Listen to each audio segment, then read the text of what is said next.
Então, queria muito agradecer aqui a presença do professor, advogado, investidor, amigo, intelectual, mas também prático, que é o Pablo Luiz Barros Peres. O Pablo Luiz Barros Peres é um grande amigo, conheço de longa data, conversamos muito sobre mercado, sobre investimentos, estratégias e pensamos em fazer um debate sobre essa variável jurídica, que é uma variável muito importante nos negócios. Nós que somos da área jurídica e conhecemos um pouco esse vocabulário, vemos que muitas vezes o pessoal do mercado muitas vezes não tem essa compreensão de alguns detalhes e é muito focado o debate no mercado de capitais sobre retorno de investimentos, sobre algumas expressões do mercado financeiro, o ROI, EBITDA, etc.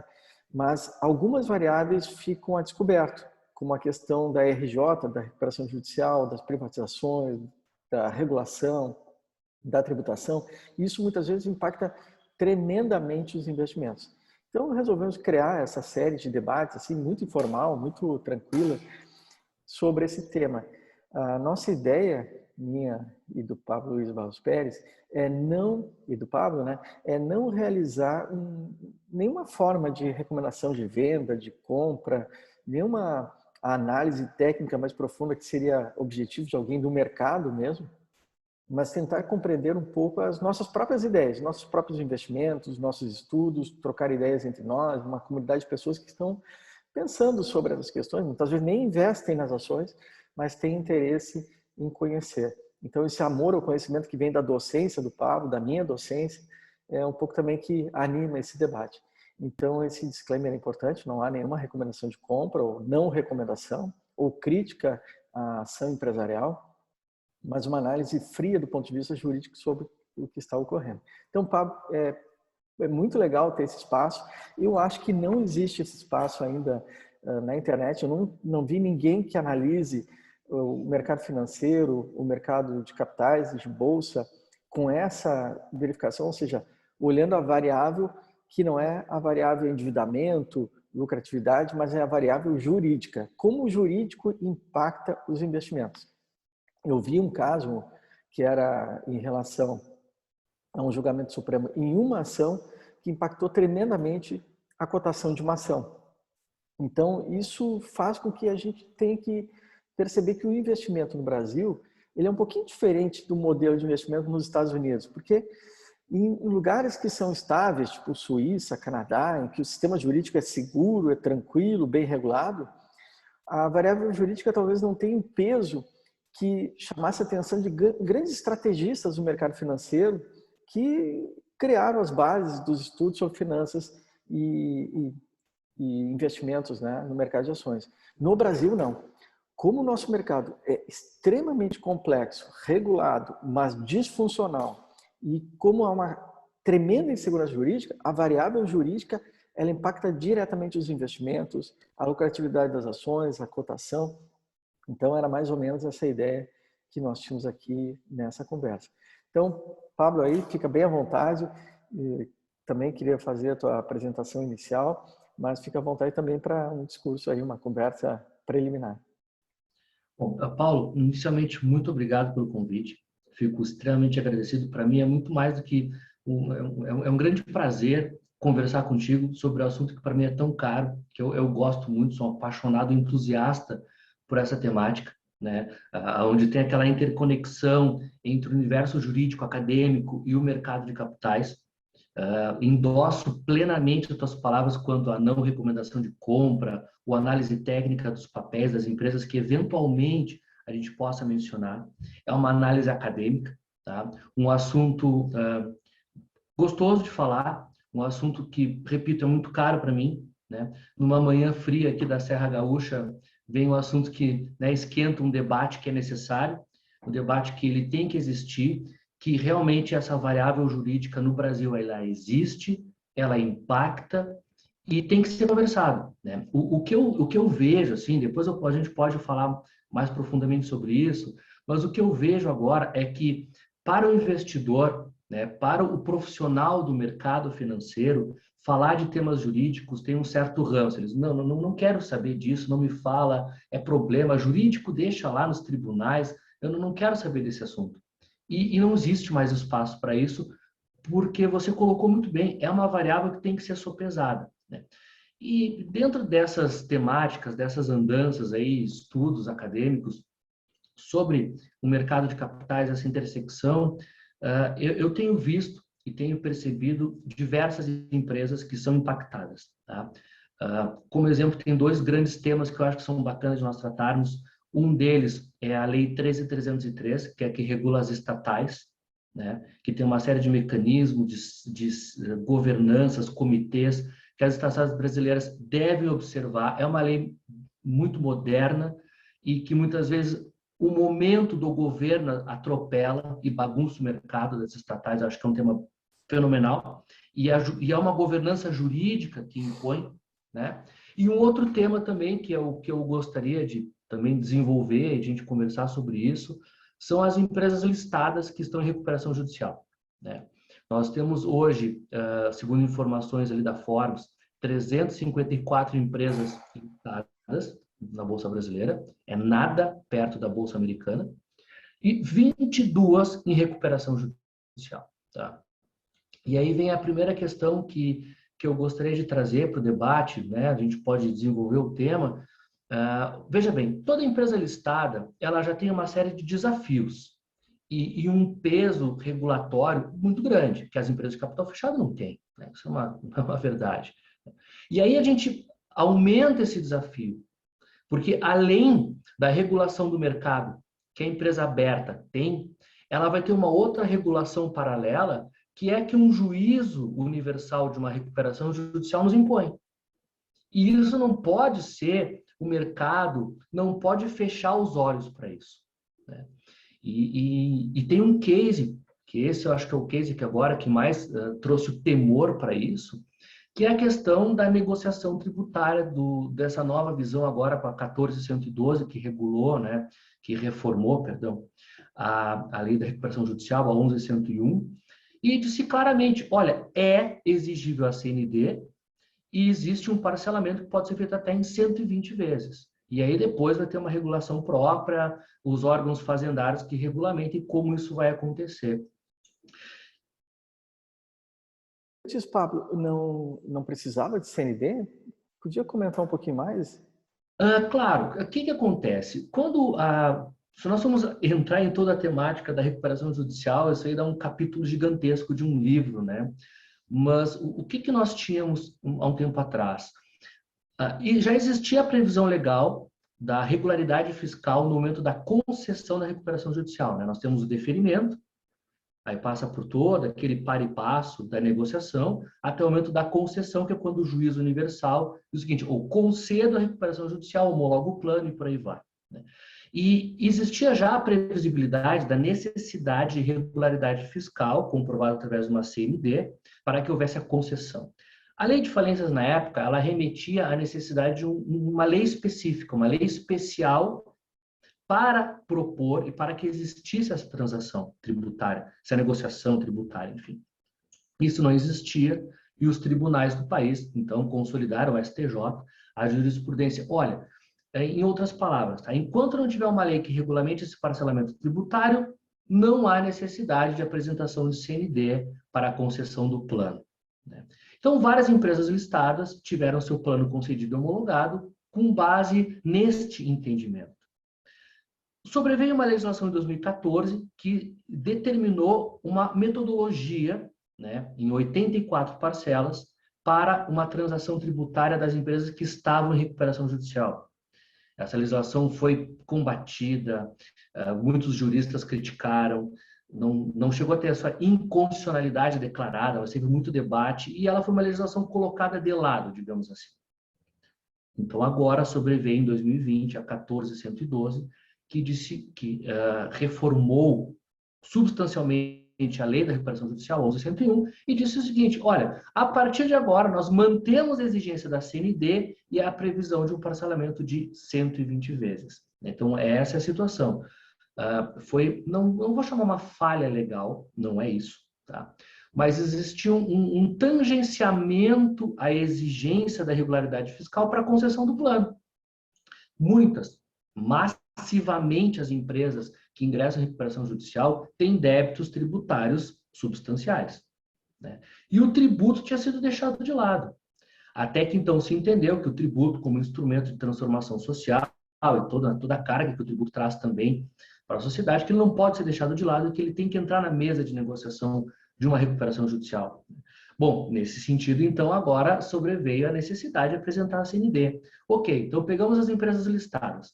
Desafios de governança, desafios de mercado, desafios regulatórios que a CVM impõe, desafios de manutenção de uma recuperação judicial, que é um processo complexo, é um processo tortuoso, e agora essa pitada, né, que veio a, digamos assim, né, em outras palavras, atingir uma rede de hotéis, de uma cadeia de hotéis nacional, que teve o seu plano homologado, e agora então teve uma decisão do Tribunal de Justiça do Rio de Janeiro, que diz o seguinte: não, suspenda a homologação do plano. E a empresa é listada, está lá, está atuando, está operando. Suspendo a homologação do plano. Isso vai gerar um caos que as empresas listadas que estão em RJ têm que perceber esse tema, têm que olhar isso com muito cuidado e começar a criar uma estratégia para ver como fazer para enfrentar agora esse problema. E eu não vejo ninguém falando nada sobre isso, tá? Nada. Não vejo ninguém conversando sobre isso. E você acha que esse tipo de análise ou de compreensão, ele agrega instrumental, agrega, digamos, até uma munição maior para o investidor compreender os riscos e oportunidades que existem no mercado. Aquele que compreender um pouquinho melhor esses mecanismos de RJ vai poder analisar melhor, por exemplo, uma Oi, uma MMX, uma Otom, e parece que há um grande número de empresas listadas na Bolsa que estão em RJ, né? Você estava comentando isso um pouquinho antes, quando nós estávamos conversando aqui em off, né? Podias comentar um pouquinho mais sobre isso? Ou seja, a importância que tem essa análise jurídica no aspecto RJ para investimentos na Bolsa Brasileira, que é uma característica bem interessante? Sem dúvida, o próprio processo de recuperação judicial ele impõe regras duras, severas, né? Então, esse misto desafiador também, ele é apimentado, por exemplo, que regra, as empresas em recuperação judicial não distribuem dividendos. Então, por exemplo, vamos brincar aqui, tá? O investidor que busca um ativo para segurar, para ser remunerado em termos de dividendo, ele não pode pensar numa empresa em RJ. Ele não pode pensar na Oi, por exemplo, né? Então, a estratégia tem que ser outra. Claro que pode ser que existam mecanismos de distribuição, a Assembleia de Credores pode prever algo nesse sentido, mas normalmente as empresas de recuperação judicial não distribuem dividendos. Então, se você está buscando uma empresa de recuperação judicial e querendo remunerar o investimento através de dividendos, tem que fazer uma análise mais crítica, uma análise mais técnica e repensar esse ponto, né? Por exemplo, você falou da Oi, que é uma empresa de telecomunicações gigantesca, uma das maiores do país, né, que se espera que ela consiga superar esse momento de crise. Por exemplo, é uma empresa que tem um poder local, tem uma estrutura, um poder de articulação, tem um projeto de lei tramitando nas casas brasileiras para que ela tenha uma forma de negociar o seu passivo fiscal não tributário, digamos assim, brincando, né? Mas por quê? Porque pode atingi-la em cheio e inviabilizar a recuperação de uma empresa que tem ativos fantásticos, né? Então, eu acho que é fundamental, respondendo objetivamente, é fundamental que o investidor, ao tratar, estudar os ativos das empresas listadas, não se limite a numerologias, vamos chamar assim, e tente entender aquela empresa como um todo e todo momento que ela está vivendo, né? E aí eu chamo a atenção, novamente, das estatais, né? As estatais, sociedades de economia mista, que têm forte regulamentação e posição do governo, tá? Que às vezes atropela, vamos falar aqui abertamente, que às vezes o governo atropela regras de governança básicas, como a gente viu há pouco tempo atrás a Petrobras, onde o governo federal simplesmente desconsiderou a Lei 13.303 e interferiu duramente no Conselho, e a legislação brasileira que regulamenta as estatais, a 13.303, ela deixa muito claro que o Conselho de Administração é independente, ele tem liberdade para trabalhar. Um caso. Outro caso, então, RJ, você vai ver as empresas listadas RJ, primeiro passo não é ver o preço do ativo lá na pedra, é analisar o contexto recuperacional da empresa, né? Que pode trazer ganhos expressivos, sem dúvida nenhuma. O pessoal tem medo, não vou comprar a empresa em RJ porque ela vai quebrar. Não, não é isso. Pode ter retorno. A Eneva, né? Algumas empresas do grupo do Ike Batista, do grupo X, se recuperaram e saíram da recuperação judicial. E tiveram ganhos muito bons, né? Que bom. Excelente, Pablo. Olha, eu acho que fica demonstrada assim, a importância desse tipo de análise, dessa abordagem, a relevância, porque como você bem colocou, isso pode ser importante para a estratégia, se for uma estratégia de extração de dividendos ou uma estratégia de crescimento de valor das ações, né? Estratégia pela cotação. Pode ser também um diferencial numa estratégia de compras para vendas, swing trade, ou para manter a empresa, ou seja, nós temos que olhar no longo prazo. E, inclusive, para olharmos setores da Bolsa, né? Tem vários setores, você mencionou que empresas que estão em RJ são empresas que compõem um número expressivo de ações na Bolsa. Então, eu acho muito interessante, eu queria dizer que é um primeiro encontro muito legal, assim, já começamos bem aí analisando esses aspectos.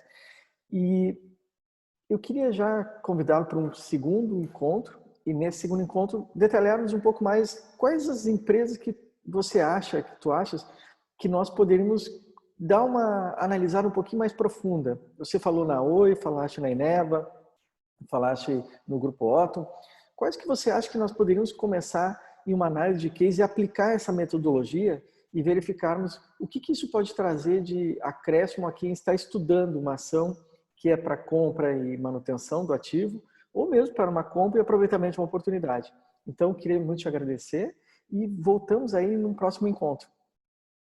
Com o maior prazer, eu estou à disposição. É um tema que eu gosto muito, é muito caro para mim. Sou entusiasta, academicamente falando, tá?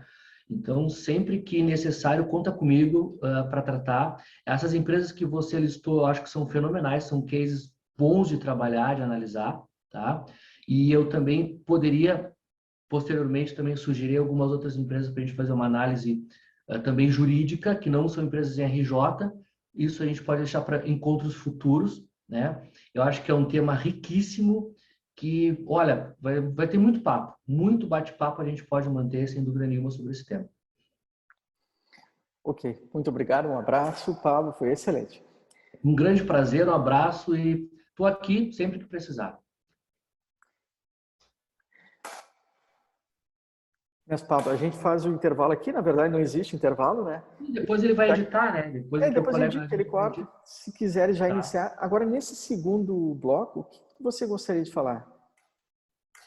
Olha, Paulo, eu tenho um pouco, eu queria falar sobre a rede Otton, tá? Sobre essa questão da CND, aprofundar um pouco isso aí. O problema é que eu tenho um pouco de receio, acho que também ninguém vai nos incomodar nesse sentido, porque falar sobre isso pode depreciar o ativo, né? Porque Sim. a Fazenda do Estado do Rio de Janeiro, na Oi, o que a Fazenda disse para a Oi? Olha, Oi, seguinte, tu não pode mais me ignorar, tu tem que conversar. E o passivo tributário da Oi no governo do Estado é grotesco. Tá? Se chegar a dar um crepe, a Oi quebra. E o outro caso é a Rede Otton também, porque agora ela estava com o plano RJ concedido, operando. No momento que o plano ele se torna rejeitado, a convolução e falência pode ser um dos resultados, tá? E, em princípio, o CVM tem que expurgar ela do sistema. E eu não sei se isso já aconteceu alguma outra vez na Bolsa Brasileira, eu não lembro, tá? De casos modernos, né? Na atual Bolsa Brasileira, eu acho que não aconteceu, de uma empresa listada ter a sua falência decretada, né? Sim. Um outro caso também é a Lupatec, aqui de Caxias do Sul, que é um case, que é uma empresa que já terminou, basicamente, que também... Deixa eu ver como é que está o ativo dela, inclusive, a Lupa. A Lupatec é outra, essa aí vai quebrar, isso aí não tem solução. Vai quebrar, né? A Lupatec não tem mais como. Como é que tá? o Patek. Tá R$ 8. Tá mais alto ainda, porque o Otton tá 2,62 e a Oi, a 3 tá 1,51 e a 4 tá 2,28, tá? Sim. O ativo. Então, eu gostaria de falar mais ou menos um pouquinho sobre isso. Esses 10 minutos acho que dá para falar tranquilamente. Tem o plano, né? Então, por exemplo, a Oi e a Otton, eles, quando tiveram a concessão dessa recuperação judicial, eles esqueceram, abduziram qualquer discussão do passivo tributário. E agora ele veio bater na porta. E a pergunta é, o que fazer e como fazer? E que impacto isso vai ter? É sobre isso que eu queria conversar um pouco, né? Porque eu não tenho resposta, ninguém tem resposta para isso. É um debate necessário que ninguém está falando nada, simplesmente estão quietos. Não, a Oi vai negociar, o governo do estado do Rio Grande do Sul vai aceitar. Todo mundo está acreditando que pelo tamanho dela, ninguém vai ter coragem de quebrar. Até que chega um juiz maluco um dia e diz, chega. Vai a leilão e que se compre os ativos judicialmente. E aí, o que acontece com o investidor que tem um punhado de ações da Oi? O que ele faz? Se habilita na falência? É cruel isso, né? Eu acho que você pode falar sobre isso. Acho que isso que comentaste agora, pode falar. Na verdade, a gente tem 7 minutos. Eu não sei se a gente fala isso em 6 minutos ou fala em 10. Daí eu renovo Posso ali. falar em 7 minutos, a gente pode falar aqui brevemente. Se faltar, a gente abre outra sala e ele edita o vídeo depois, né? Acho que é possível, né? Uhum. Então eu vou iniciar aqui a gravação. E qual vai ser o título desse encontro agora? Vai ser... Porque o outro vai ser o impacto... Os impactos da 14.102, né, da reforma da recuperação judicial nos aspectos fiscais das empresas listadas. Perfeito. Tu colocas no bate-papo ali, que Olá, depois eu salvo e... eu acho que tu vai ter que abrir uma sala nova, Paulo, porque vai começar a cair o tempo aqui, daí vai encurtar bastante. Tá, eu vou abrir uma nova aqui. Encerra aqui. Tá? E daí eu já coloco o título no bate-papo para ti. Tá bem.